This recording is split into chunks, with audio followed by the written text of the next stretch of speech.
Warning. The language used on The Real Rush may be offensive to some viewers. Happy fucking holidays, y'all! Y'all know goddamn well that y'all have not done your Christmas shopping yet. You know you haven't. But that's okay. Because perhaps you have come to the land of the Real Rush to seek inspiration, guidance, if you will. And your boy can provide that for you. So what you need to do is just breathe in. Hold. Breathe out. Breathe in. Breathe out. Now look at me. Look at me. Look at me.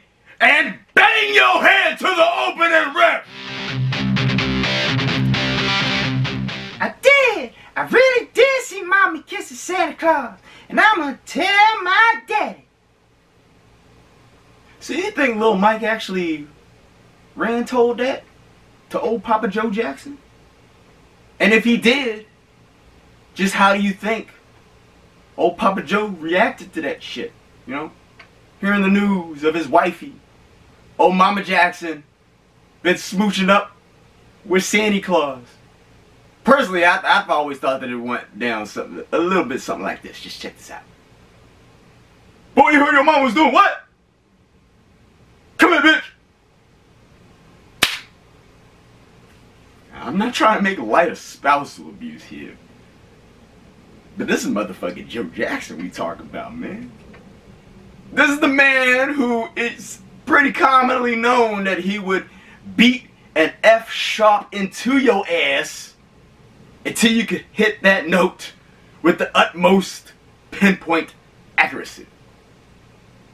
And on that note, pun totally intended, we just gonna leave it at that. Because we ain't trying to get down to no libelous shit here on The Real Rush. What's happening, y'all? It is your boy J-Dub, and welcome to episode 63 of The Real Rush right here on YouTube. And, as we all know, it is the most wonderful time of the year, where everything's smelly and everyone's getting drunk off a good beer. So what does your boy have for you on this ticket? I know that shit didn't rhyme, but your boy also doesn't give a shit. What does your boy have for you on this episode's Real Rush ticket? Like I said at the end of last week's episode, I got 4 movies reviewed for y'all. Four review for y'all this week. That's 3 new movies and 1 throwback, which was a special Angelica event. We're gonna save that to the end of the show. So let's go ahead and get on down to the brass tacks of this week's Real Rush ticket, and we're gonna kick things off with the review of Jumanji: The Next Level. And as you can see, as you could probably tell, you know, from the name of the movie alone, this is the latest installment of the famed Jumanji film franchise. And in this installment, we follow Spencer and the gang from the last installment. Welcome to the jungle as they venture back into the game of Jumanji, while being joined with a couple of new characters, such as Spencer's grandfather and his grandfather's good friend. And the characters seem to have themselves some new skill sets. So all in all, it's a whole new adventure. It's a new level of confidence and power. That's my Pantera for the year, y'all. And if you couldn't tell from that alone, this movie got your boy just a little bit hyped up. Just a little bit. Quite honestly, just as enjoyable as the last installment, y'all. Welcome to the jungle, streamlined right to the next level. Who we got in the next level? So we have returning. We have The Rock, aka Dwayne Johnson, the man who's left arm and somewhat of his left titty. You can see there above the Rushtron right there, just a little bit. We have Kevin Hart, Jack Black, Karen Gillan, Alex Wolff, and then joining them, newcomer, we have Awkwafina. Oh, we also have Nick Jonas returning, but we also have joining them, we have Danny DeVito as Alex Wolff / Spencer's grandfather, and Danny Glover as Spencer's grandfather's good friend Milo. And like I said, Jumanji, entertaining and enjoyable on so many, pun totally intended again, levels. I particularly enjoyed it just because of the fact that I'm a huge gamer, so seeing that kind of aspect brought to film, and the fact that I saw it in IMAX, so it was very engrossing. I was very immersed into the movie, so that being said, the movie did a very good job, just as its predecessor, Welcome to the Jungle, of taking the audience on that oh so flavorful video game-like ride and engrossing you into it so you actually feel as if you're part of the action. The main takeaway from Jumanji: The Next Level is The Rock being able to hold down an old Jewish man accent for a majority of the movie. That shit had me rolling 110%. The Real Rush golf clap, well, at least one of them for right now, is going to The Rock and his Chaim voice right there. So, props to you, Mr. Johnson. The action, the humor, the suspense, all well done. Even had some points. There was that part, I don't want to give anything away here, but since I saw it in IMAX and there are some, heights involved in this movie, there were parts in this movie that had my pulse racing, my blood pressure was going through the roof, and plenty of liquid was leaking from my palms as I was watching the movie, y'all. Entertaining as hell, and quite honestly, just like Welcome to the Jungle, and just like the original Jumanji, as a matter of fact, they all came out around the holiday season. And there's a reason for this. It's because these are great movies to go ahead and round up the family posse to go see. Now, could some of the elements in Jumanji: The Next Level be just a little bit too intense for the youngins? And the answer is yes. Especially the part where the baboons come into play. That shit got a little crazy. So, when it comes to, I would say, 6 and younger, they could be just a little scared by what's going on screen there. But I mean, if you're a good parent, guide them well if you do happen to take the little ones to this movie. But all in all, I think that it is good family fun for all to see. Especially, you're out doing your Christmas shopping and you need a break in the action, you need something to go do with the fam to relax, relate, release. Jumanji, perfect up on the ticket to go see. Playing everywhere, don't miss out on it. Check out Jumanji, y'all. And I think just the same as I was entertained and enjoyed the hell out of this movie, I think that y'all will do. I believe that y'all will enjoy and be entertained by Jumanji: The Next Level on the same level as well. So, Jumanji: The Next Level, playing everywhere. Go check it out, y'all. Next up on this episode's Real Rush Ticket, let's switch gears here and go to a little bit more serious fare. And our next review up here is that of the new Clint Eastwood directed biopic, Richard Jewell. And this does tell the tale of Richard Jewell, the security guard at the 1996 Summer Olympics in Atlanta, Georgia, who, while working his duty at Centennial Park, discovered the pipe bomb that would end up going off, injuring and resulting in the deaths of a couple of people. But ultimately, it was because of his discovery that ended up saving a bunch more lives than would have been ultimately overall impacted by this. Now, In the days after this, of course, more things not necessarily came to light, but he went from being a hero one night to being the #1 suspect in the whole case within days. And this movie tells the tale of just how all that got twisted around and the effect that it had on the man Richard Jewell himself and his family, and how he dealt with it all. And how it all came full circle.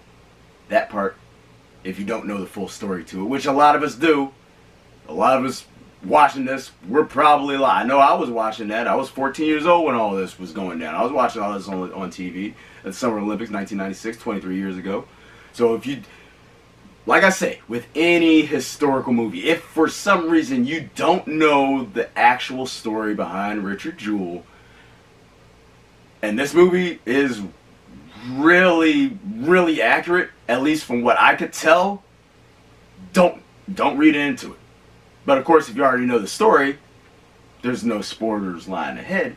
This is just a really good telling of the story on film. And you know Clint Eastwood behind the camera isn't going to let you down there. So, this being a biopic from Mr. Clint Eastwood and dropping at this time of year, you know there's going to be some type of buzz around it, right? So where exactly would that buzz be coming from? Where it's going to be coming from the performances. First and foremost, Paul Walter Hauser. He's not a household name yet, but after Richard Jewell, he fucking should be, y'all. Because the second that man popped up in I, Tonya 2 years ago as Sean Eckhart, something about him just made your boy say at that time that this dude would make a spot on Richard Jewell someday. And maybe Mr. Eastwood heard my awesomeness, you know, my awesome idea or whatever, but he picked up on it, and you couldn't have, I don't think that you could have picked a better person to play Richard Jewell. Awesome, awesome job by Mr. Hauser. Let's go ahead and make him a household name, y'all. He's one to be keeping on your radar ever since I, Tonya, and when he popped up in BlacKkKlansman, and he had a bit part in Late Night earlier this year. So, Paul Walter Hauser, keep him on your radar. The man knocks it out the park. Pun intended again! As Rich Jewell in Richard Jewell. Then you got Sam Rockwell playing his lawyer. Sam Rockwell, has he ever done a bad role? Not that I can think of. You have Kathy Bates playing Bobby Jewell, Richard Jewell's mama. That's where your buzz is really coming from right there. That's where like a lot of the buzz is coming from. Personally, I'm directing a lot of my buzz towards Paul Walter Hauser, because not only do I want to make his name known, but the man, shit, did he hold it down as Richard Jewell, y'all. And you got John Hamm and Olivia Wilde up in there just playing horrendous pieces of shit. And they're the characters who got this whole ball rolling against Richard Jewell's name. And this just goes to show what I really liked about this movie. It's not only the fact that it's a story that needs to be told, but just how one can go from being, you know, chided as a hero 1 second to be just completely shat on the next second without any real reasoning or anything, not to give too terribly much away. All in all, it truly has to be seen to be believed right on screen. And this movie does an outstanding job of not playing with your emotions, but using them so your empathy level to what's happening on the screen is matched with what's happening on the screen. Another thing that is to note about Richard Jewell, the humor in it. You wouldn't think that this kind of movie would have a lot of really humorous moments in it, but there's a lot of dry humor parts in this movie that completely work with its dramatic flavor, so to speak. So, Richard Jewell, it's being called as one of the as one of this year's best movies, I have to wholeheartedly agree with that assessment, y'all. Would I personally place it in my top 11 list of 2K19? It is a little bit early for me to fully say that. I can honestly say right here, right now, that accurately, it's most certainly not too far from making that top 11. There's a lot that has to go into that top 11 list. That's why I don't want to pinpoint it, guarantee it for that top 11 spot just yet. But damn, y'all. So the screenplay, that needs buzz around it. That should be nomination worthy right there.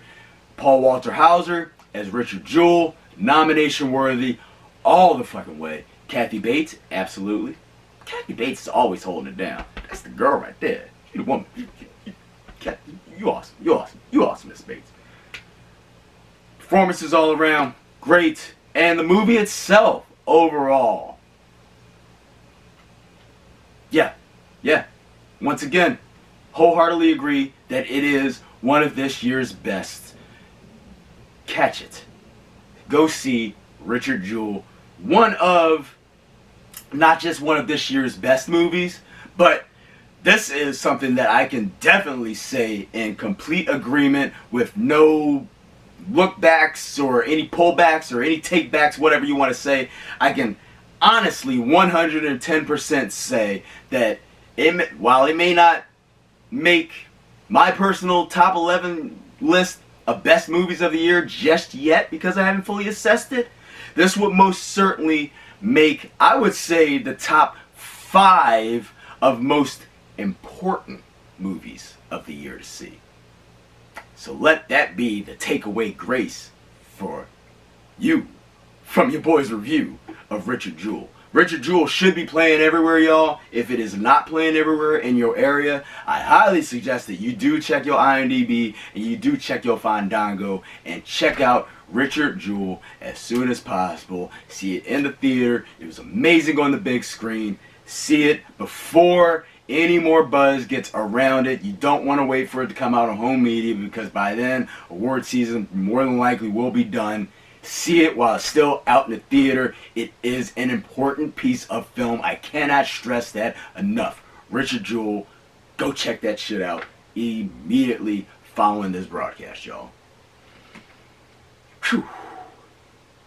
So next up on this episode's Real Rush Ticket, let's move things from less serious fare into some holiday horror, if you will. So next up on this episode's Real Rush Ticket is your boy's review of Black Christmas. Now this is actually the second remake of the 1974 horror film, also titled Black Christmas. The last remake came out in 2006. Now your boy has seen neither the original nor the 2006 remake. I've heard the original is damn good. Heard the 2006 remake was not quite as good. Black Christmas 2019 was not getting the hottest reviews going into this one, but what did your boy think about it? Let's go ahead and get on down to that. So, Black Christmas, to break it down for you, long story short, there's a bunch of sorority chicks up at Hawthorne College that are being by some mysterious killer, or killers perhaps. But is that it? Or is there something a little bit more sinister at play here behind the scenes at old Calvin Hawthorne College? And that is the plot right there. Boom. A, B, C, done. Simple.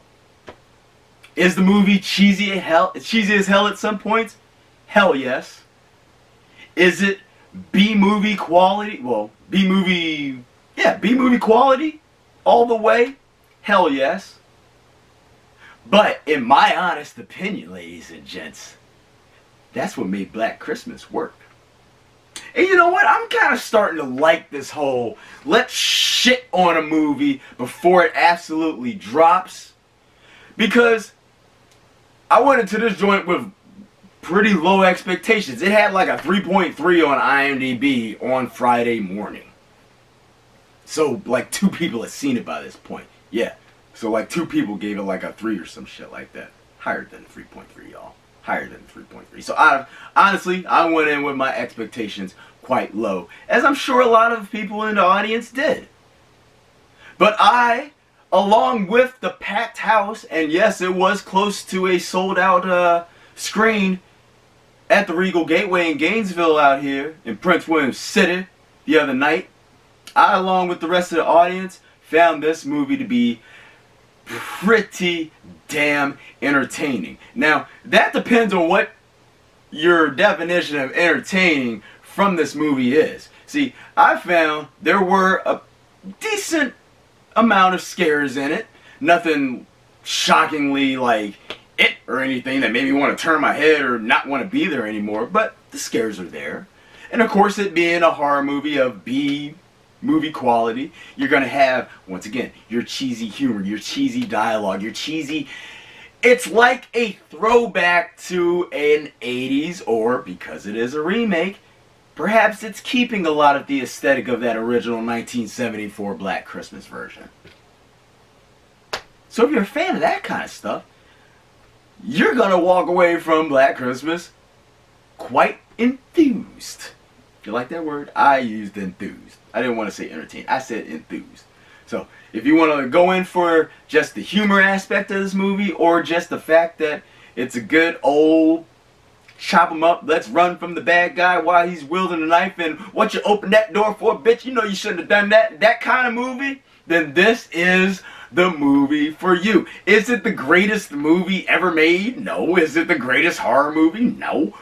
But it's highly entertaining, and I personally thought that it was well worth the full price to go ahead and see Black Christmas. Don't call it a comeback! Don't call it a comeback! Okay? This is Jada from the future. I come back because I'll call it a comeback. Y'all don't call it a comeback. I'll call it a fucking comeback, alright? I come back here because there was one little nugget of information about Black Christmas that I forgot to portray on to put in my review for y'all. And that is that a lot of people are going to walk away from this movie saying that this is a uber feminism movie. It's all about, like, you know, giving the power to women and things of that sort, you know, so women aren't held down by the power of men any longer. Which I see to a certain extent, but the way that I interpreted this movie, and please don't be offended if by any means, if you are offended by what I'm about to say, then too fucking bad. This is my opinion. Everybody's entitled to that shit. But listen, the way that I interpreted this movie is that it's not about, you know, women rising up to claim their stake or to be equal to that of men in society. Honestly, the way that I interpreted this movie is more like the non-alphas, and this can be man or woman, standing up to the alphas of society, who once again can be man or woman, to show them that the non-alphas can be just as good, just as vicious, just as hard-hitting, if not more, than the so-called alphas themselves.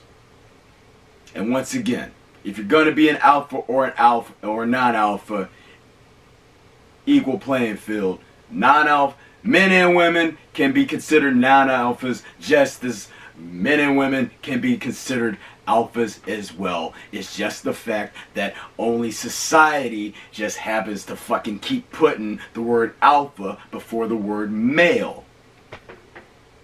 But that's just my take on it, alright? Take it as you like. Let's get on back to the actual review of Black Christmas. Get on back to the past.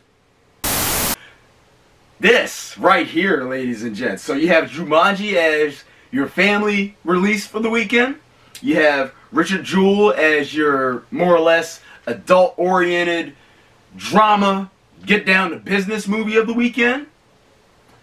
then Black Christmas is your new release of disconnect the shit out of your brain and every single synapse in it. Go into this movie, let it all go, and just have a good time watching Black Christmas, y'all. It's even so much to the fact that I do see myself purchasing this on Blu-ray and perhaps making it an annual tradition to watch around this time of year. So if that's my takeaway from it, I think a lot of people, average-wise, are gonna come away from this movie thinking the very same. So Black Christmas, this is playing everywhere as well. Go ahead and get your enjoyable, enthused, entertaining, horror, somewhat comedy mix on. And yeah, enjoy yourselves. Booyah. So this would be the one, so if you happen to be doing some shopping by yourself, by your lonesome, or you know what, actually, I'm going to go ahead and say this about Black Christmas. Forget being by your lonesome, or if you are by your lonesome, hey, there ain't nothing wrong with going to the movies by yourself. I just did the shit 193 times so far this year. But, quite honestly, I don't see Black Christmas being a bad holiday date movie either. So take that for what it's worth. Grab a honey if you like, and go check out Black Christmas, y'all. And this is the one. This is the one that your boy wants to hear from you about. So, after you see Black Christmas, come back on here to The Real Rush. Type into the comments box what you thought about it, and we will converse. If you didn't like it, or if you did like it, what you didn't like about it, or what you did like about it, let your boy know. Let's converse on Black Christmas. Meanwhile, it is playing everywhere, and go check it out, y'all. And last but most certainly not least, on this episode's Real Rush ticket is a movie aforementioned at the beginning of this episode that landed at Angelica this past Tuesday, and one showing on Wednesday afternoon as a special event. And this movie is called Downtown 81.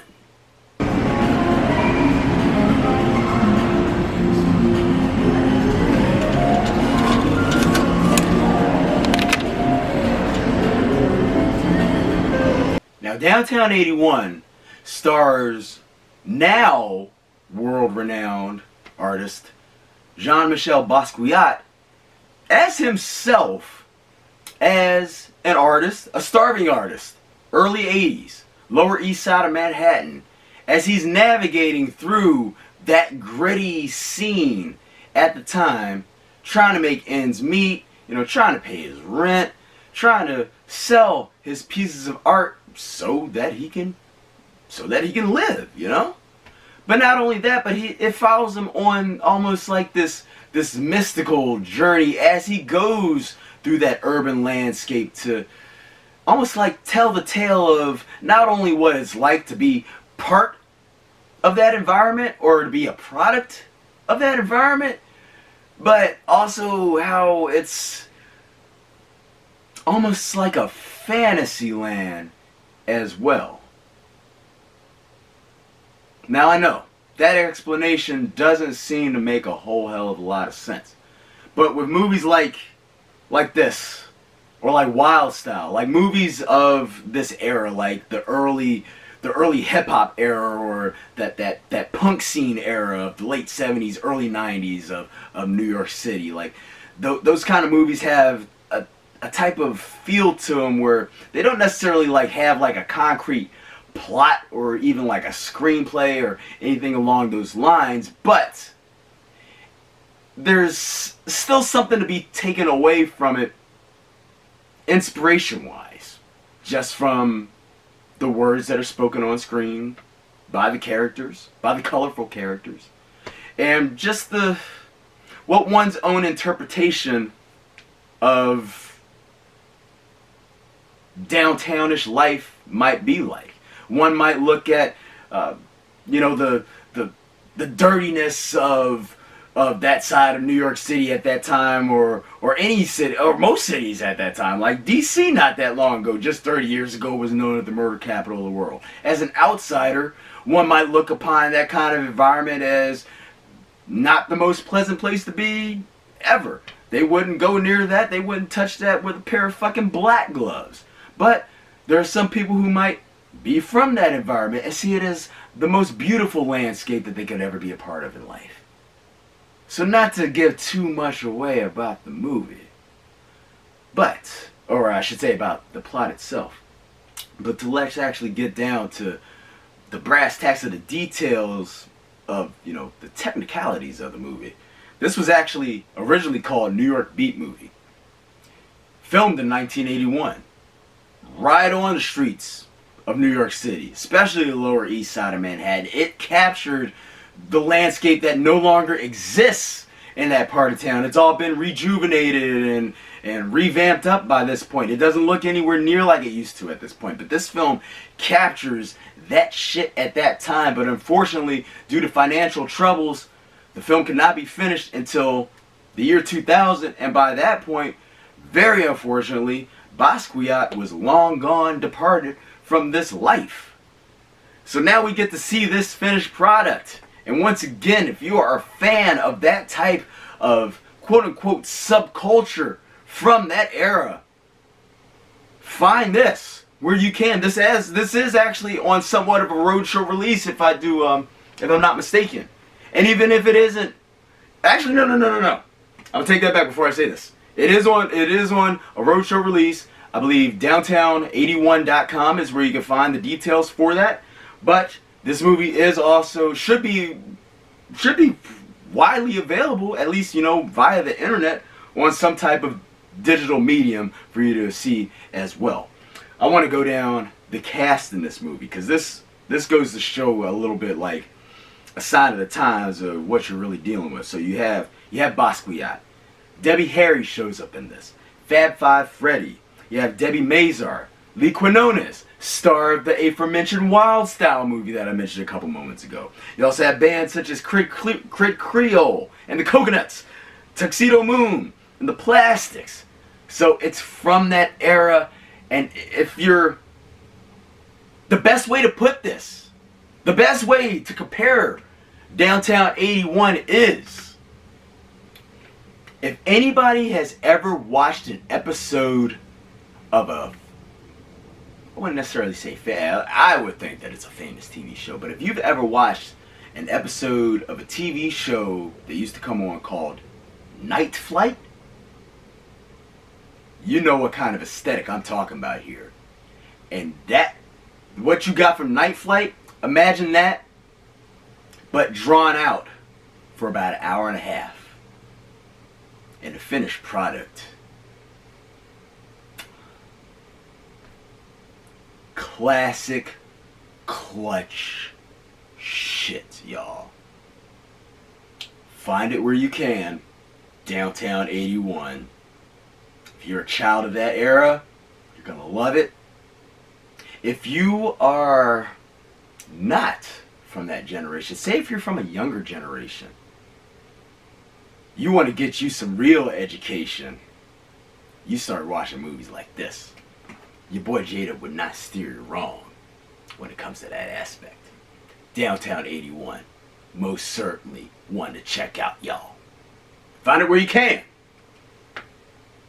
Matter of fact, if you can find a theatrical roadshow showing, it played beautifully on the theater screen, y'all. And it's been remastered for Dolby Digital and everything. The only thing about it was the dialogue recordings got messed up in the transfer or somewhere along the way. So Basquiat's voice was actually redubbed by that of slam poet Saul Williams. So there's another nugget of information that may pique your interest in Downtown 81. So once again, Downtown 81. Play it where you can find it. And remastered, Dolby Digital. It looked beautiful on screen. It sounded amazing all over. I'm gonna find a disc copy of this version, and hopefully with it being released in theaters recently. I don't know if there's a Blu-ray version of this movie out there somewhere, but if there isn't now, hopefully with this kind of awareness being brought to it, we can get that ball rolling on that as well. Hell, maybe even get a Criterion collection out of Downtown 81 or something. That would be fucking amazing. But yeah, once again, Downtown 81. Catch it where you can. Or, if unfortunately the Roadshow series ends before you get a chance to see it, find it wherever the hell you can online and add that shit to your collection. Downtown 81, y'all. And that, my friends, is a wrap for episode 63 of The Real Rush right here on YouTube.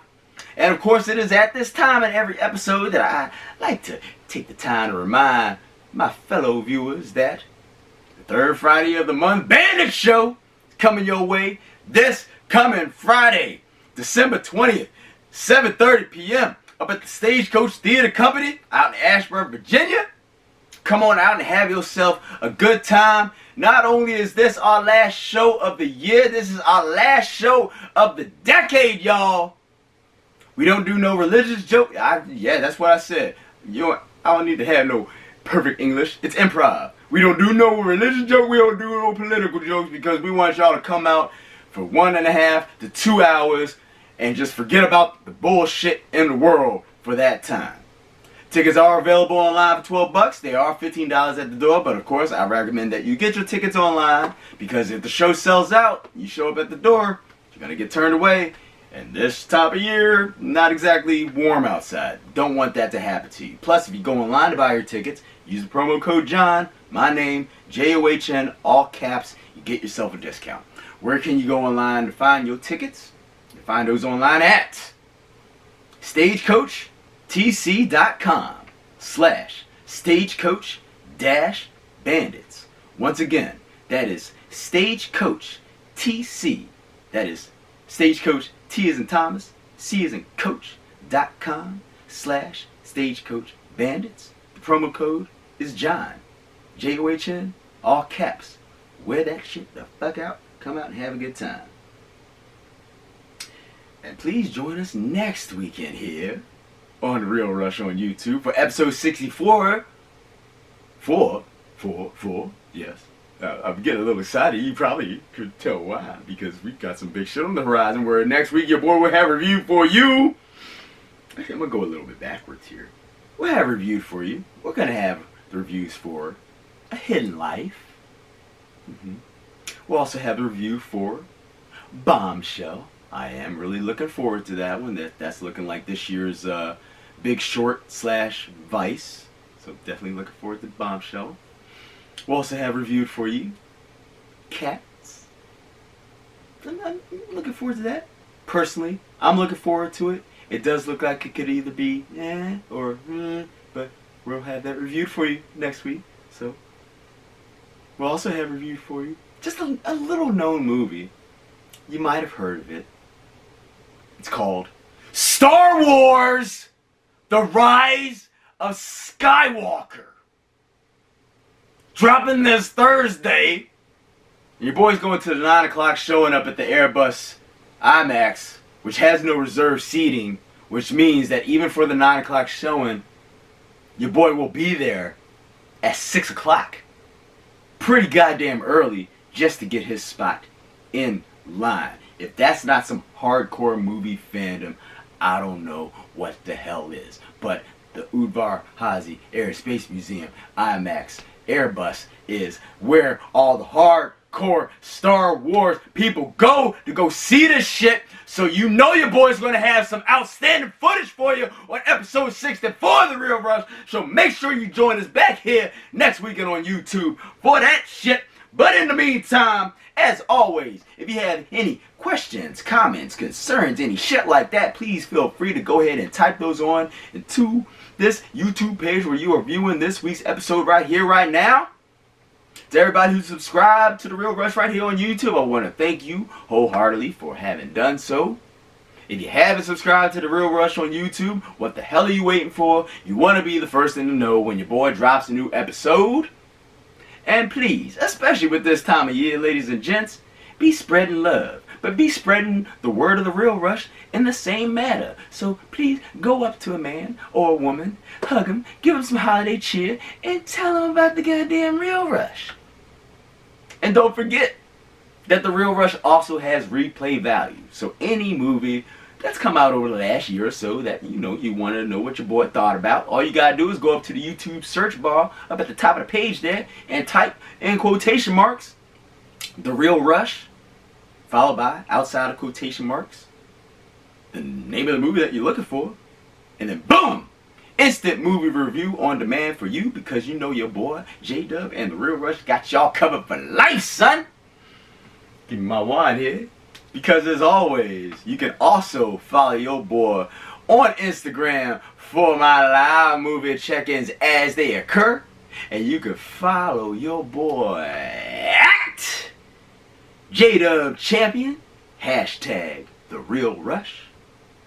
And for The Real Rush, ladies and gents, I am your boy J-Dub. Thank you for joining us for episode 63 of The Real Rush right here on YouTube.